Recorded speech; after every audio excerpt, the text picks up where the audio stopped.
Hey, Christian family, internet church. We're still in Matthew 6 here. We're going to go on with verse 5, which addresses prayer. Again, Jesus is addressing the disciples and the people from the Sermon on the Mount.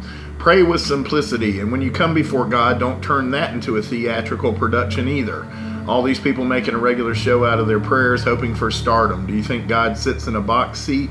Here's what I want you to do. Find a quiet, secluded place so you won't be tempted to role play before God. Just sit there as simply and as honestly as you can manage. The focus will shift from you to God, and you'll begin to sense His grace. This really works.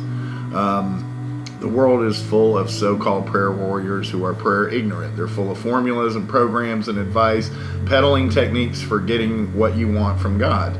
Don't fall for that nonsense. This is your Father you're dealing with, and He knows better than you what you need.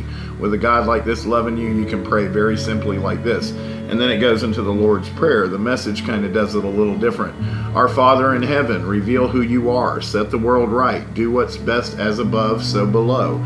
Keep us alive with 3 square meals. Keep us forgiven with you and forgiving others. Keep us forgiven with you and forgiving others. Keep us safe from ourselves and the devil. You're in charge. You can do anything you want. You're a blazing beauty. Yes, yes, yes.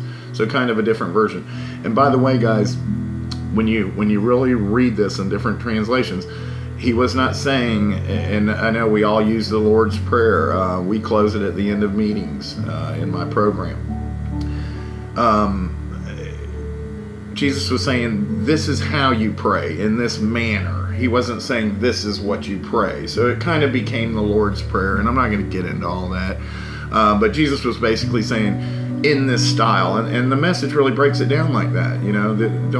These prayer warriors, keep it simple. Just get quiet before God. That's what I do. I just get quiet before God, try to open up myself, shut up, let Him talk. If you're quiet, He'll talk to you. Anyway, I want to finish this. In prayer, there's a connection between what God does and what you do. You can't get forgiveness from God, for instance, without also forgiving others. If you refuse to do your part, you cut yourself off from God's part. When you practice some appetite-denying discipline, fasting, to better concentrate on God, don't make a production out of it. It might turn you into a small-time celebrity, but it won't make you a saint. If you go into training inwardly, act normal outwardly. Shampoo and comb your hair, brush your teeth, wash your face. God doesn't require attention-getting devices. He won't overlook what you're doing. He'll reward you well. And in the other translations, he's talking about the Pharisees. They'd fast and they'd get on the corner and make their faces all horrible, and they'd look horrible in the pain they're in, and they're doing it for God, making a big show out of it. God doesn't need the show. He sees you. He sees your heart. He sees your motivation. No need to do that. Pray simply, guys. Just pray to God what's on your heart. I pray to Him all day long. I talk and walk with Jesus like He's right here, because He is. It's like, Jesus, I do it simple, guys. There's no formality to this prayer. Open your heart up. Be honest. Be quiet. Listen to what God says. Prayer is much more effective. Thanks.